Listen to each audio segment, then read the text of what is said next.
దిగ ఏమైపోయింది గర్వం.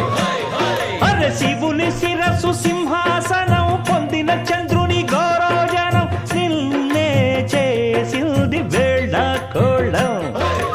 ఎక్కిన మదం దిగిల్దిగా తగిన ఫలం దక్కిల్దిగా ఏమైపోయింది గర్వం.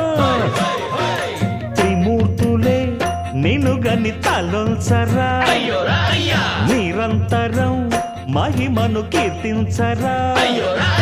నువ్వెంతనే అహం నువ్వే దండిల్చరా.